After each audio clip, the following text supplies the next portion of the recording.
Jai Mahamaya ki jai, Vishveshwari Mata ki jai, Bole Baba ki jai.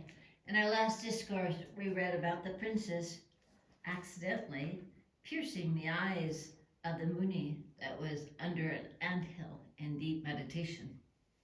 We'll go on to chapter 3. Vedavyasa said, O king, thus the king, troubled with cares, asked his soldiers in an angry mood.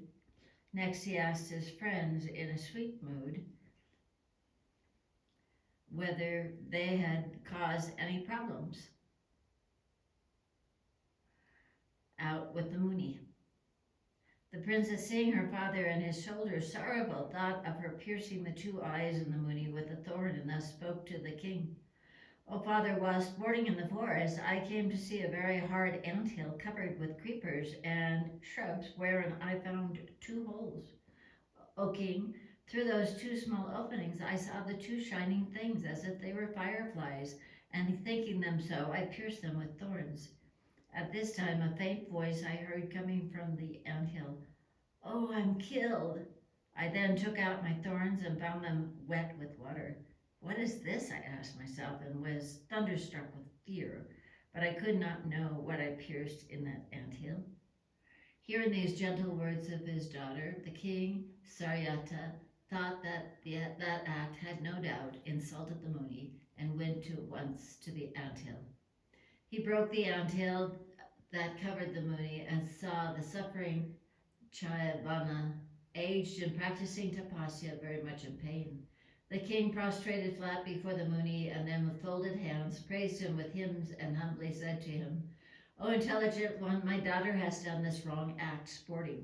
Therefore, O high-souled ones, what she has done unknowingly, do you forgive out of your own high-heartedness and liberality.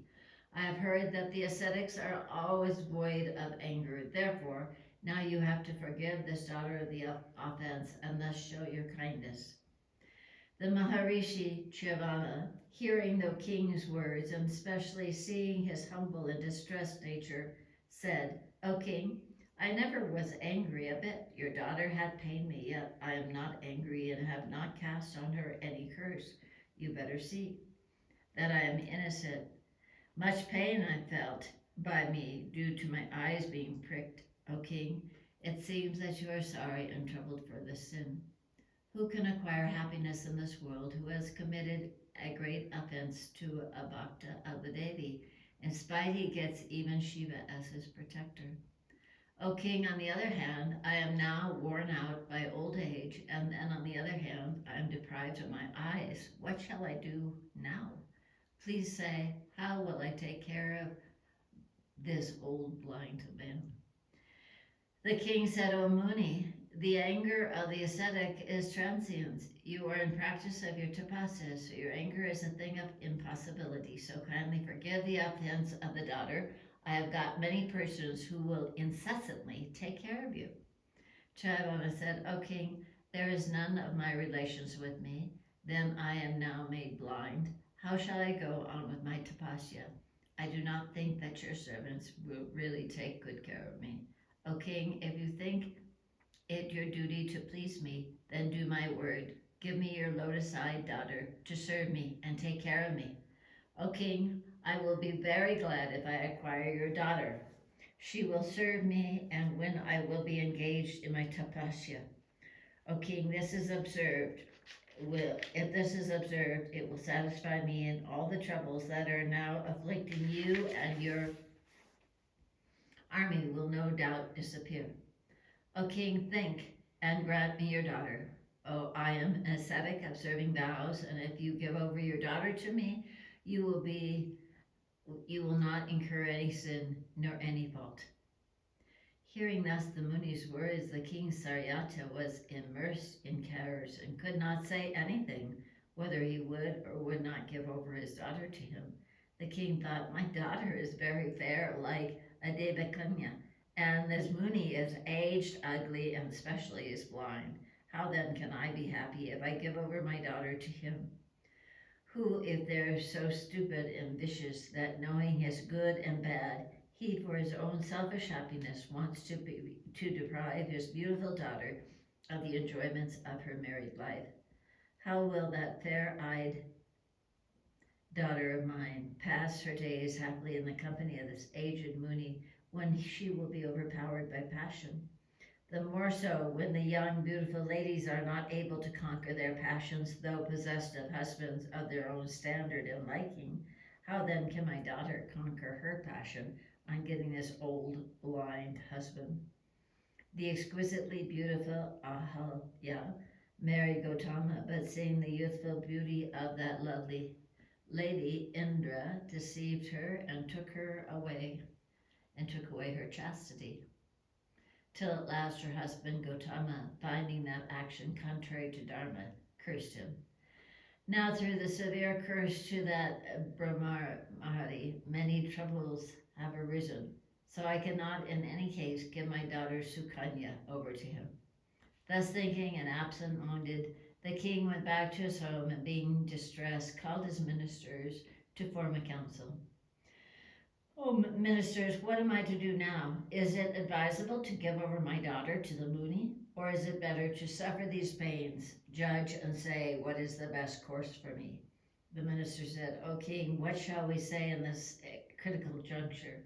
How can you bestow your exceedingly beautiful daughter to that ugly, unfortunate ascetic?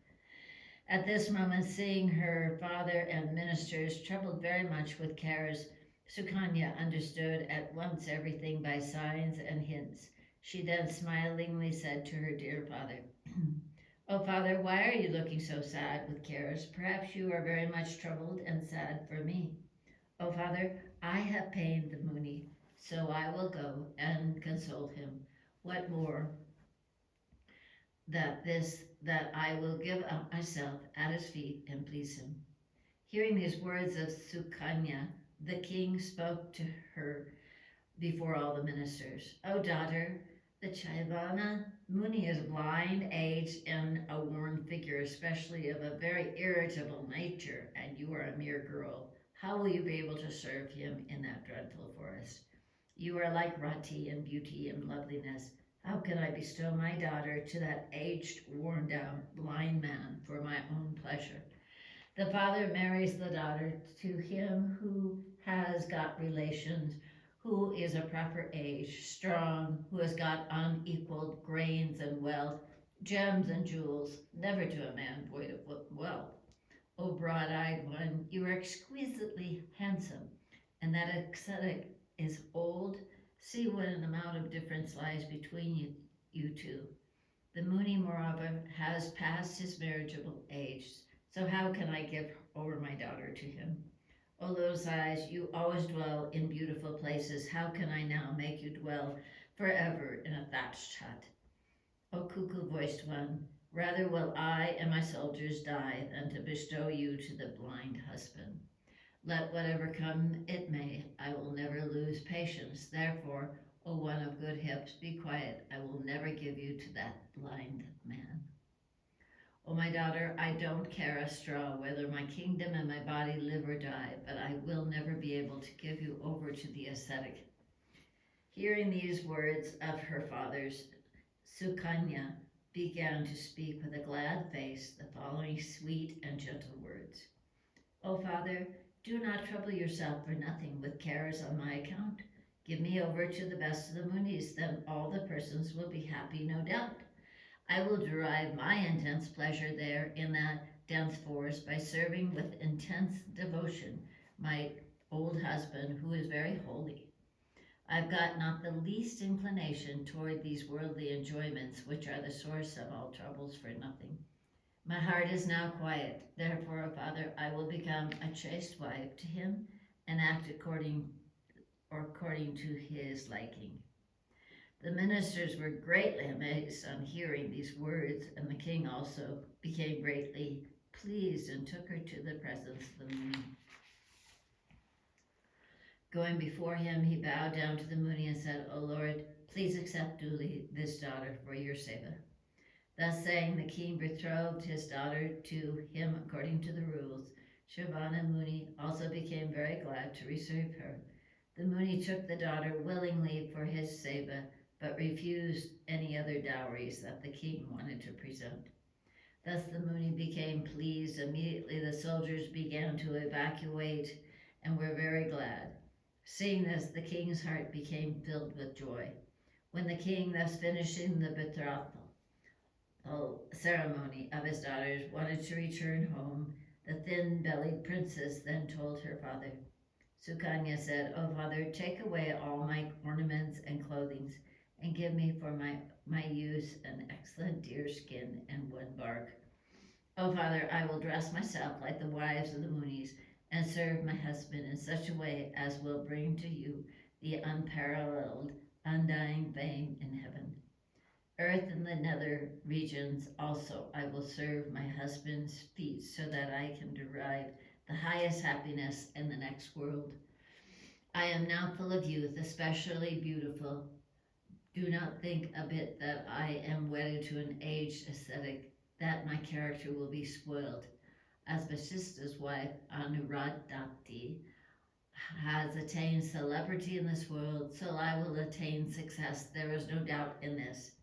As the chaste wife of Anasuya of Maharishi Atri has become widely known in this world, so will I be known also and establish her fame." The exceedingly religious king, hearing all these words of Sukanya, gave her deerskin and all other articles wanted. The king could not stop weeping when he saw his daughter had dressed herself like the daughter of a Muni. He stood fixed, very sad, on that very spot.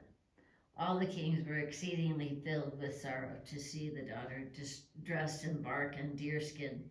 Their hearts quivered and they began to weep. Then the king Saryata bade goodbye to the Muni, leaving there his daughter. He went with a grievous heart and returned to his own city, accompanied by his ministers. Here ends the third chapter of the seventh book on the bestowing of the daughter of the king Saryata to Chayavana Muni in the Srimad Devi Bhagavatam, the Mahapurana of 18,000 verses by Maharishi Veda Vyasa. Jai Mahamaya Ki Jai, Vishveshvari Mata Ki Jai, Buddha Baba Ki Jai.